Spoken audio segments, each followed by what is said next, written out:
Hello everyone, welcome to the Rebelle Rally Competition Day 2. We are at Base Camp 2 and we are here talking to Charlene Bauer and Kaylee McDermott, Team 125. What are you guys driving? We are driving the BF Goodrich Tires Jeep. It's the green Jeep, Frankie. And why green? You have a lot of stuff that's green. Oh, we have a lot of stuff that's green, but that's because the Jeep is green. Why not, right? How about you? Green too for you? Green toenails. Hey, green toenails, that works. It is an all-women's rally. How was the course today? You know, the course was actually really interesting and entertaining. It was difficult, it was hard, it was fun, it was challenging, it was beautiful, and most importantly, you know, we got to drive off-road. We went down washes, we went down two-track, we went down all kinds of awesome roads. We did U-turns, we did a lot of U-turns. 7 today. We count them. We keep track. And it's great. It's so much fun. What do you think about it? About the rally, so far having a great time. So this is day 2, and I think we're doing a really good job and much better than I could have hoped. How about the food? We've got a celebrity chef Drew Deckman over there cooking for us tonight. What was for dinner tonight? We had pulled pork and salad and all kinds of corn and all kinds of good stuff. And cornbread. The cornbread was my personal favorite part. I don't know. Everybody else likes cornbread, right? Thank you. Yeah. What else is going on out there? Any good drama stories? Any good meltdowns?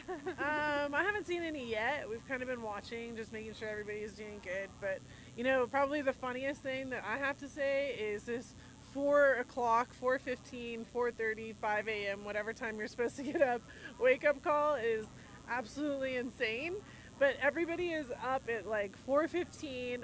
I think by the end of this week, like the number of times I've put up and taken down a tent will be like my lifetime maximum. And especially doing it in the dark. Like we take them down in the dark, you guys. We don't even leave. We're leaving when the sun comes up. So everybody's packing their stuff. We have to hike it like a quarter of a mile to our vehicles.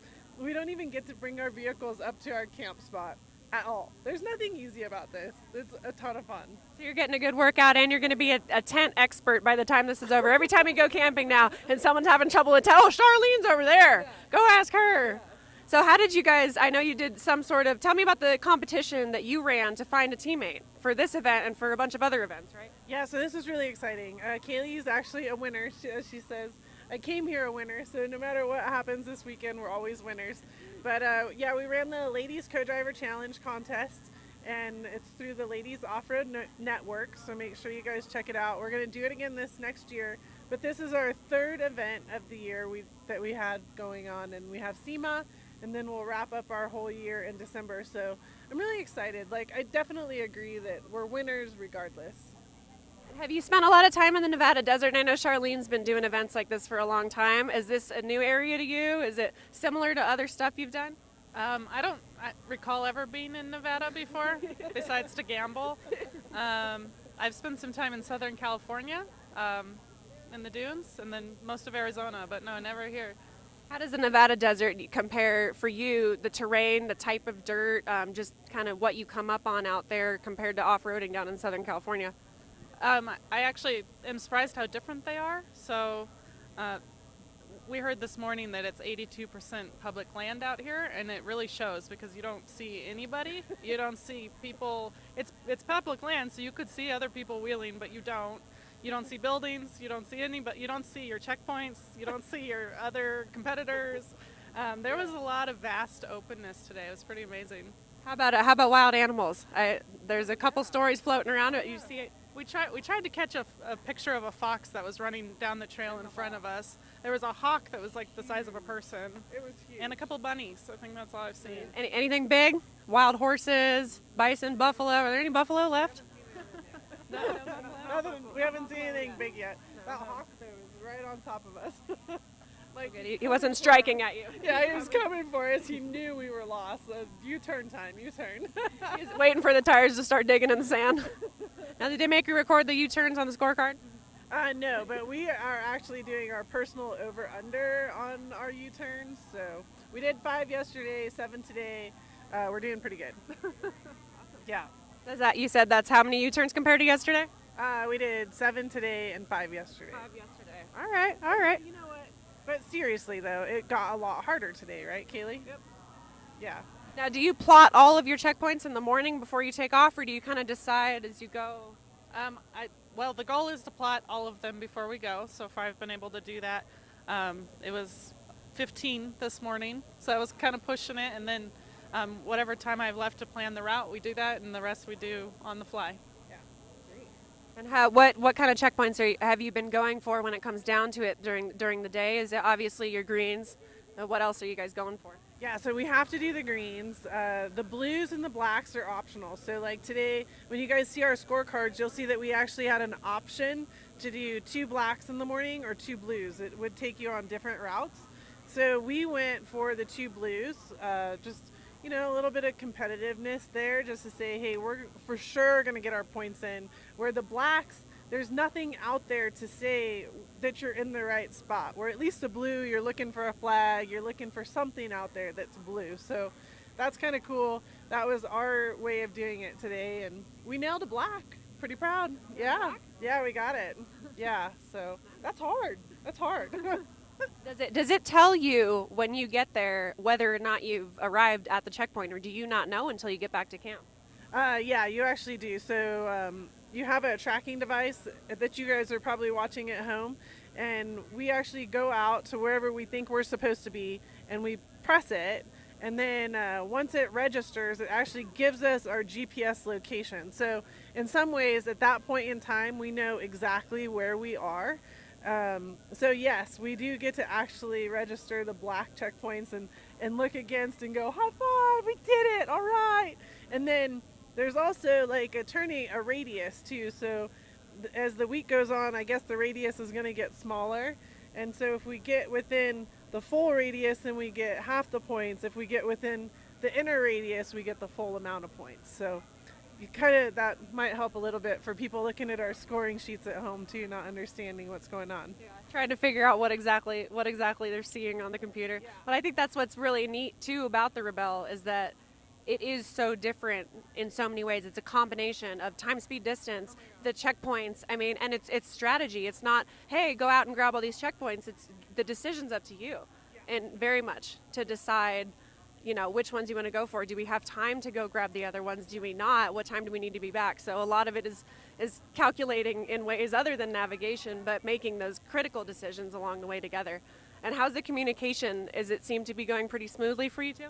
Yeah, I actually say that it's going really smoothly. One of our big concerns coming into this was wearing the helmets, you know, because kind of in some ways we're both soft-spoken, and then, you know, how you're in a vehicle and you're trying to tell each other what to do. And I think what we recognize is that you can't hear yourself, so you end up talking really loud. And so we ended up actually, it ends up actually working out really well. And Kaylee's doing an excellent job of navigating us through. And, you know, so far so good. We're doing great. Awesome. Is navigation new to you? Is it something that you had done before having kind of signed up for this? Very new to me, so I know north in my hometown, but I still, you know, it's a start. I get lost like going to my car in the mall sometimes. So this was all new. I went to a training with Emily Miller, and she assured me that it is a learned skill. You're not born with it. So I think that's true. I think I've learned an immense amount in a short period of time. So, are you two switching off at all, driving, navigating? Don't plan on it. No. Well, how's the Jeep performing? Have you done a lot? I mean, you've been competing in a lot of different events, you know, over your life. Is Jeep a common vehicle for you to be driving? Yeah, the Jeep is actually doing really awesome. This one is Frankie. It's built by Impulse Off-Road out of Salt Lake City, and it is one of the BF Goodrich Tires fleets that we have out. It has the only modification that we did for this event versus what I used when we went to Mexico to Baja was we took it from 37-inch KO2 tires down to 35-inch KO2 tires just to match the rules here. But other than that, like, it's awesome. We're having a blast out there with the Jeep. Yeah, it's so fun. Have you seen a lot of other competitors as well out there? You know, while you're out on the course, do you run into each other a lot? We don't technically run into each other, but yeah, we wave. Total chicks. Like total chicks out there. We're like, hey, how's it going? Wave back and forth. And thumbs up, make sure everybody's doing good. Like if their heads are down, you can tell they're just navigating, but just making sure that everybody's doing fine out there on the trail. And yeah, everybody's having a great time. Like, yeah, I think it's a lot of fun. What did Drew pack you for lunch today? Drew's been putting together these awesome bags that they grab right as they're headed out the door, so to speak. With what did you have today? They're always awesome. What was that? That was like a turkey wrap, I would think, and some chips and apples and always a granola bar type of deal. And yeah, super yummy. We are not starving. No, we're not starving. We've got quite the hookup at camp here, and we've also got. What do you have for drinking in the car? Pretty much just bring water. Do you use any? I know a lot of women are using the hydration supplements or electrolyte packs. You guys haven't really needed that, so Charlene and I both live in the desert, so we're kind of used to how much water we should be consuming per hour, and we keep track of that for each other and for ourselves, and we're just sticking to water for now. Is it hard to kind of keep up with that kind of thing? I mean, you're so busy. I feel like when I'm really busy doing a lot of stuff, it's like you almost forget to eat or forget to drink until it's too late and you're starting to feel a little loopy. A little bit, but we've been pretty good about it. I think the biggest thing that's different about this event from a lot of events from a co-driver position is really the navigator is the number one person that has to be taken care of, where generally the co-driver takes care of the driver. So while she's plotting points or she's, deciding her route or whatever, I'm filling up the water and I'm making sure the snacks are out and making sure that everything is together inside the Jeep and, doing everything I can to make her job easier, which I think is a little bit different than most race opportunities. Yeah. And so you've obviously spent time in the desert off-road. What is your vehicle of choice or daily driver, I guess you would say, if you want to call it that? Well, we have 6 vehicles at my house right now, but I drive an Audi to work, but I wheel in a 99 TJ without much to it. And then my boyfriend and I race Dirt Riot in it used to be a YJ. It's a buggy now. Couple modifications. Yeah. Well, that's awesome. Hey, thank you so much for coming out here. And I want to hear a little bit before we go. I don't know if we're good on time, but I want to hear a little bit more about your involvement, Charlene, with getting women into the off-road world and empowering women to become a part of that and feel just as equally as capable of putting themselves out there and feeling confident, competent, and building that community. Yeah, I'm actually really excited about this. The Ladies Off-Road Network is something that kind of came out of this whole Ladies Co-Driver Challenge, but what really ended up happening was Emily Miller, Nina, and myself, we all kind of ended up out at the desert one day. We were in the dunes. I wanted to drive a Jeep actually in the sand, and I hadn't before. I'd always just driven dirt bikes and stuff. So we ended up there. Somehow it got put on Facebook. 15 girls showed up. We had a blast. One of the girls that's here today actually motivated me to do this whole Ladies Co-Driver Challenge competition. And what it is, you know what? Every single person at every single level, every lady, a mom who is sitting in the passenger seat containing the kids and making the peanut butter jelly sandwiches, you love off-roading and you are important. You're my mom. That's how I'm here today, is because my mom did that. And then there's ladies that own their own vehicles, and there's ladies that race, and there's ladies that are somewhere in the middle there, they're just trying to get into the driver's seat. So what the Ladies Off-Road Network is it gives you that opportunity to meet other ladies that are exactly the same as you and get together and do things and talk and learn. And the way I put it, and I said this to you, I'm just hosting the party. I'm just I clean my house, I put the snacks out, put the games out. You guys need to come. You need to make the conversations happen. Don't worry, I'll clean up after you and fix everything you break at the party, right? But it really takes everybody coming in and doing that. And we have a ton of events planned for next year.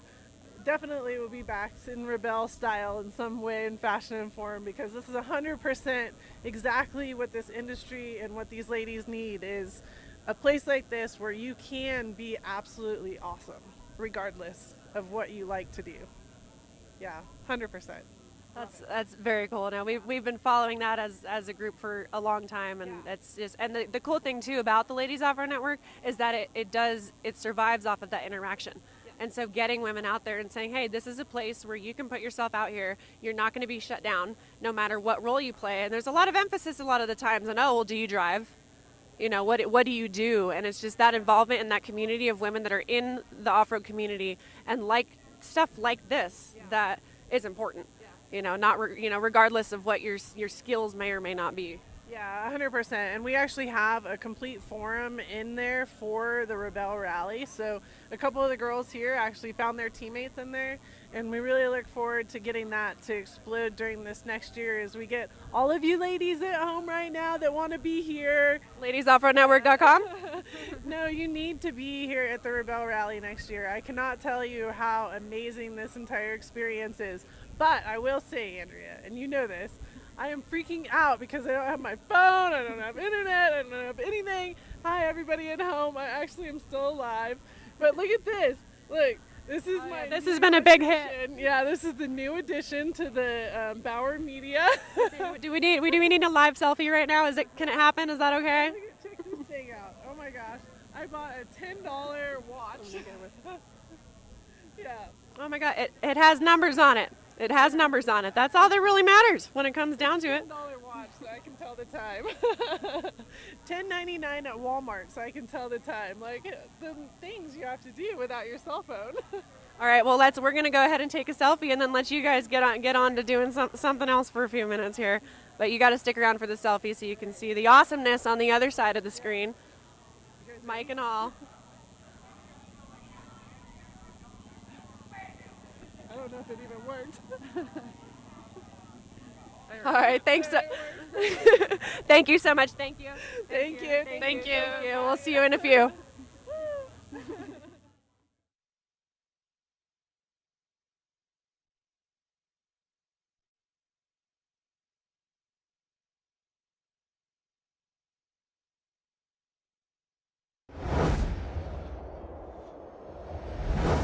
My name is Chrissy Beavis, and I'm the head of scoring and the head rally judge.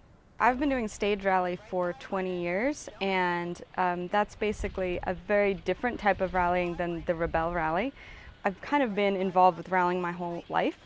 So as the scoring director, I've helped Emily develop the system for scoring the rally. Every day, the checkpoints are going to be worth different amounts. And so you'll know in advance how much the checkpoints are worth through your checkpoint guide. However, you will have to decide which checkpoints to go and get.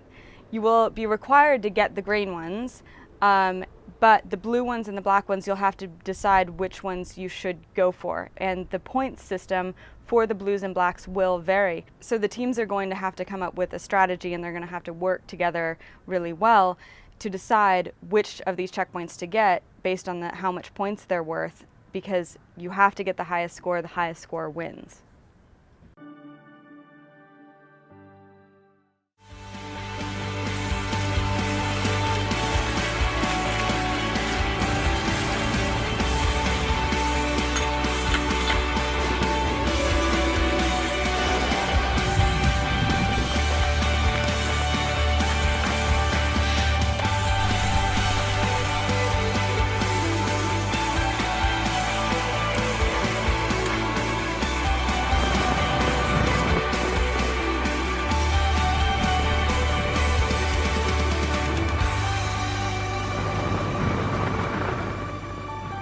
I think exploring is human.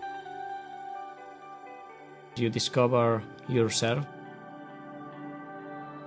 We need to find the kid that we have inside and to keep exploring.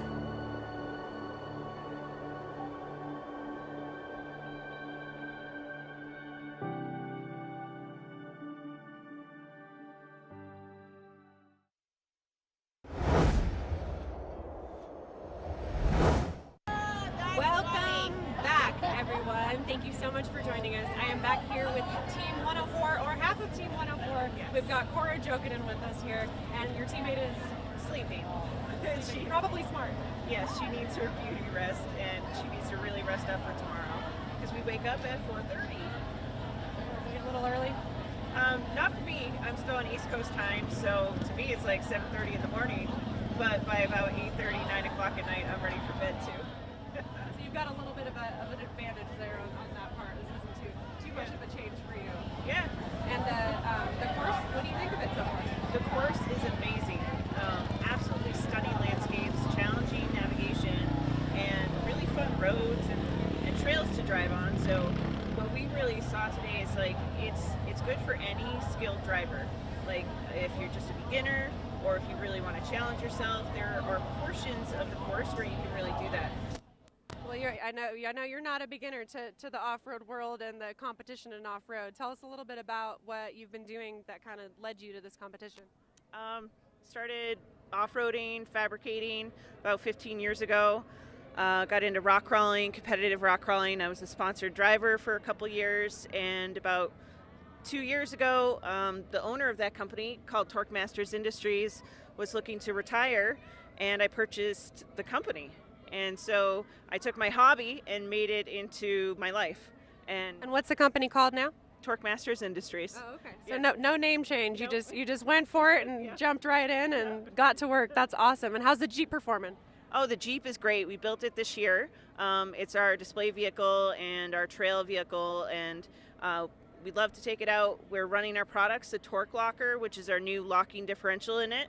And a lot of the time I was in two-wheel drive today because I had the extra torque with both wheels going in the rear. So it was cool. And I'm sure you can go through a lot of stuff in two-wheel drive with that. Tell us a little bit more about the suspension and stuff on the Jeep. Yeah, so our strategy for this race is we're trying to maintain a good speed. And to be able to do that, you need to have a suspension that really works well. So we have a Clayton long arm kit, which provides a lot of movement. And then we're running ADS shocks, which are a higher end shock, but you can still buy them off the internet. And it's really proving to help us immensely through the chop and through some of the more rocky trails. And I understand you guys had a pretty good day yesterday. Yeah, we're tied for first as of yesterday, and then we did really well today too. So, but we don't get to find out until tomorrow morning. But you guys know how we did. So. Well, that's the fun of it. You're going to come back and be, we knew you were going to do it, and we couldn't wait for the see look on your face. That is awesome. And so you think Melissa's going to get a good nap here? Yeah, she's resting up. This is the first time either of us have done any navigation. So we came into yesterday, we got so turned around. The first trail, we did almost 100 extra kilometers yesterday, and then today we were really on point. And it was pretty cool just to turn it around like that, you know? Well, it's always good to take the scenic route too. I know I always like the scenic route if you can have a few minutes to spare. How's the timing been as far as making decisions on what? I mean, you have to get all the greens right or else you won't catch points for us today. So what's that been like? You've been plotting your points? What's your strategy on those? So our strategy is a little bit different, like I mentioned before. We're trying to go at a very good speed. So we're nailing all the easy stuff first, and that leaves us a few hours if we need to spend an hour on a black point, you know, triangulating and taking different headings. We can really take that time at the end of the day. And today we were the first team back at camp. They was actually doing all the checkpoints, and so we got first showers. First showers. I think that's a win in and of itself after spending a few. But how many hours are you out there? I don't know, a lot. After spending a lot of hours out in the middle of the desert, covered in dust, but you're pretty well protected in there. You guys feel pretty prepared with all the gear you brought? We're in a Jeep, so it's we just have soft doors. We're not fully enclosed at all. And so all of our gear is in the back, and we have spiderweb shades holding our stuff in, and we have gear on the roof because it's just an LJ. It's a 2005 LJ. It's not a lot of room. So some of these other vehicles that are full-size Land Rovers, they have a lot of luxury of space. So there's pros and cons to every vehicle that's in this competition. And have you been running into any other competitors in the other vehicles when you're out on the course? We've Not running into. I apologize. That's the second time I've said that, and everyone's just picturing them. Have you seen any other competitors out there? we've been passing a lot of them. Yes. That's a good sign, right? Yes. And of course we always check to see if they're okay, give them a little toot of the horn, and we get away if we just keep going. So yeah, we see them out there taking headings, and our strategy on that too is also a little bit different. We plot our points, and then we read the map. And some people we see taking headings more frequently than we do. But at this point, I don't feel that's necessary for the type of terrain and the maps that we have right now. If we were in sand dunes where there's no landmarks, no roads to kind of plot off of and take distances from, that's when you really, really need to get into the technical navigation stuff. So it's interesting. Very cool. Well, it all sounds really awesome. I mean, what is it like compared to, I mean, you've been competing and you used to compete or still compete? Yes. So we rock race. Okay. Yep. And this is very different. The entire atmosphere is completely different, which is really, really fun. And I just love seeing so many other women that are into camping, off-roading, navigation. You know, we have the whole gamut here too. You have like Baja racers, and then you have the overlanders and everything in between. So it's a great mix of women, and I'm just loving every minute of it. I mean, that's one of the things that's so cool about the Rebelle is you have Right. so many different women from so many different backgrounds and different stories and different this, different that. But when it comes down to it, at the end of the day, I'd say you all have the same passion Yeah, absolutely. for, I mean, what would you call that a passion for? Passion for the outdoors, really. I mean, today was some of the most scenic things I've ever seen on a trail. It's amazing. And the trails that they put together, you're probably not going to find those. The average American never going to see what we saw today. Even the average off-roader probably never going to see what we saw today. And it's amazing. It really is. We're very lucky. Very lucky. Yeah. I'll admit, I was a little bit jealous. We were headed out from base camp to come set up down here. I saw you guys all going out to the other way. I'm like, I want to go with them. That looks awesome, going through the mountains and everything. So it looks really cool. Have you spent a lot of time in the Nevada deserts in particular? Or? Not particularly, not really. We've driven through multiple times, but never backcountry off-roading. So this is really a treat. And oh, sorry, lost it. Oh, you're fine. You're fine. No, that's funny. My arm's getting tired too. I'm like, I gotta do a little stretching. So we took a lot of onboard footage today from our vehicle, and I think they're going to splice some of that in and some of the videos that the Rebelle puts out, and we'll be doing that the rest of the week. And maybe we'll swap cameras and put them on other vehicles so that people at home can see what we see, because it's amazing. Oh, that's very cool. What are you using to a lot of, they're not allowed to have anything. I mean, they can't even take a picture and have it say, oh, you're in Nevada. Right. It all has to be completely anonymous locations. What are you using for recording? We just use GoPros, and we have 4 of them and plenty of cards and batteries and hardware to mount them everywhere, and it's cool. You have more than one? You have one kind of facing you and then also out? You getting a lot of footage? Most of the footage we take on the roof rack and then facing out, and then we also have a GoPro on a stick, which is cool because you can put it out the window and get some views of like the tires and the terrain as you go by. So it's fun. Those are my favorite GoPros. The ones that you put on the bottom and you can see the shocks just and the suspension working and everything. I mean, it really gives you a good view of what these vehicles are capable of, and the way that they're built is, I mean, especially your Jeep is pretty cool. Pretty cool, yeah. Well, hey, thank you. Thank you very much. Yeah, thanks for being with us, and we will see you back in a little bit. Cora and I are going to go hook up on some more cornbread. Thanks, guys. Thank you. We'll be back.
Alrighty, welcome back once again.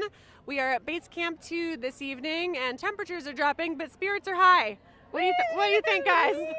I've got Team 111 here with me. We've got Jen Zip Richmond and Nicole Nick. The nickname is way better. Nick Bloom. How's it going? Awesome. It's been quite an adventure. Yeah, an amazing adventure. But today was a good day. Yesterday was a little rough, but today was a good day. And how was today good compared to yesterday? We got our checkpoints and we got back to base camp in time with some time to spare. Shower time? Probably not today, maybe tomorrow. We got to be up early. Well, yeah, we're 7th off the line tomorrow, so probably we'll skip the shower and sleep in our clothes that we're wearing. And this is you're finally back in the desert. You did a lot of off-road, when you were younger. And what's it like being back out here? Your first couple times being back out? It's been amazing. First time I got back out was through a Rebelle training actually, and it was we met in Gordon's Well to go do some navigation training, and then to Glamis to do some driving. And I took my mom car out there. And I pull up, and everyone's got their bitchin' Jeeps and, all their tricked out Jeeps. And I was just like, oh my God, what am I doing here? And so then we were heading, it was getting dark, and we were going to head down Sound Highway from Gordon's to get back to Glamis. And I'm sitting there with the owner's manual in my car while everyone's out there airing down their tires, just kind of sitting there with the light on going, if I air down the tires in this, an alarm's going to go off. It's going to beep the whole way. There's all these buttons. I don't know what to do. And this little angel walks up to my window and knocks and says, you okay? You need some help? And it was Charlene Bauer who totally blessed me and says, why don't I get in the car and drive with you? So we did, and we played with the buttons, and we had an awesome drive down Sound Highway, and spent the whole next day with her learning technique, and it's been just on since then. It's just been training after training, and now I can't believe I'm finally here. That was a year ago. So yeah. So you found a little motivation out there in training, and now here it is. Absolutely. Here we are. Totally inspired, and now I'm here with her. Yeah. What's it like being every day? Yeah. Oh yeah, you get to spend a lot of time together, huh? I do. Yeah. Making a lot of friends. Yeah, and there's so many women that either I've trained with or that we're just meeting now, but we get to hang for the next 7 days and just kind of all be in this place that we all love, which not everybody does, but we do. And yeah, it's been awesome. Takes a specific kind of passion. Surreal. Yeah, it's just we have our own little land here in the desert, and our brains are fried, but you get back and you're greeted with a hug from someone else who maybe had a day worse than you, and you all just try to have a better day the next day. Yeah. So. And Nick, you've been in off-road for quite a while. I'm going to help you out. We got chapstick, a lot of chapstick and a lot of hair sticking to the chapstick going on out here. But we got the body heat going right now, so we're doing pretty well. So off-road, what's your history with off-road? Yeah, back in, I can't remember what year it was 2007, I think. I started riding off-road dirt bike down in Baja and got into the whole off-road racing scene down in Baja with Score and stuff like that, and did chasing a lot for competitors in the races, and just got to really love off-road. I've loved off-road ever since I was a little girl, doing all kinds of outdoor stuff my entire life, and I just thought navigation was really amazing. I started following female international racers through the social media and connecting with them, and found the Gazelles, and then met Emily and you and Kirsten, and found the Rebelle, and then I need a teammate, and then I got Jen here. And there you go. Yeah, now we are the Angels getting their wings dirty. Yeah. Oh yeah, the team name is Team Dirty Wings. Dirty Wings. Yeah. That just it makes me want buffalo chicken. I mean really, it just We talked not that we're not well fed. I just really love about that. hot wings. Really is, if you want to fly higher than you've ever flown before, you got to get your wings dirty. So that's what it's about. That is awesome. Chicken wings are good too. What do you guys think about the course? It's Uh-huh. I mean, it's different. I mean, it's a unique. Nobody. It's challenging. If you're Ricky's challenge, but I mean, it's nobody. Even veterans have never done this event.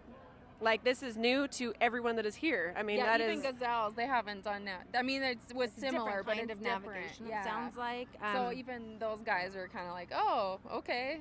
Did you guys enjoy the course itself? This is the scenery. It's gorgeous. Everything's gorgeous. The roads are so fun to drive. Exciting. It's different though when you're stopping and you have to take a heading and you just want to fly down the road and you want to go, ooh, you want to go play over here, but you're like, oh my God, I can't go off the road because they're watching me on satellite and I might get a very point deducted. And so environmental. you're so focused. And next thing you know, it's 8 hours later and you're 10 hours later actually, and you're back at camp going, okay, I covered that much land. Yeah, it's surreal. It's still just surreal. And so. what's your strategy with the checkpoints? I know different women are taking different teams are kind of deciding on different ideas at the start, off the bat of the day in the morning. Okay, are we going to plot all the points? Or are we just going to go for these ones? How are we going to tackle this?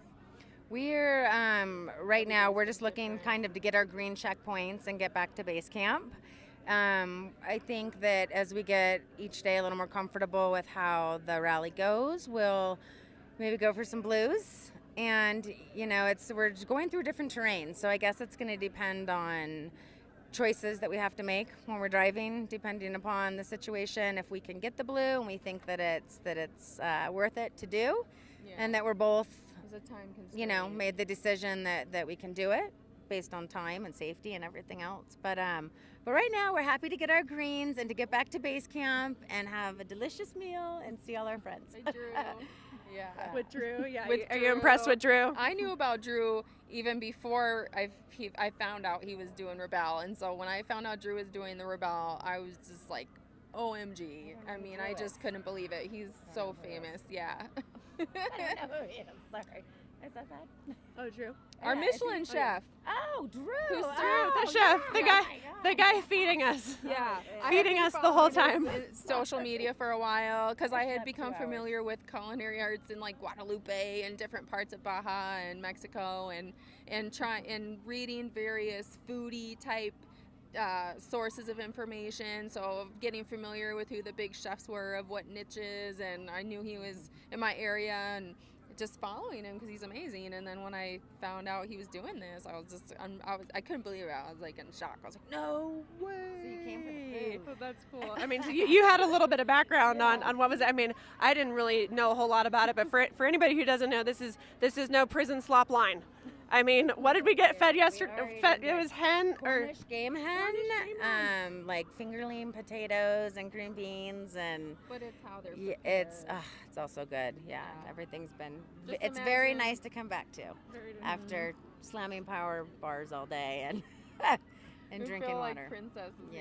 Yeah. so you'd say we're taking pretty good care of you, and then sending you out into the desert to fend for yourselves. Yeah, and I love the Yes. chandeliers in the dining Yeah, space. you don't always get chandeliers in the desert. That's Yeah. probably not on most rallies, but we got them. The Rebelle rally has chandeliers. If you're looking for the rally with the chandeliers, that is us. That's right. Hey, thank you so much. Yeah. This has been awesome. I'm glad you guys are having a good time, and I'm sure everyone at home is enjoying watching everything going on. So, awesome. Hi, Mom. Hi, Dad. Say hi. Yeah, shout outs. Bye. Hi, my babies. Love you. Hey, thank you so much. We'll see you tomorrow. Good night. Night.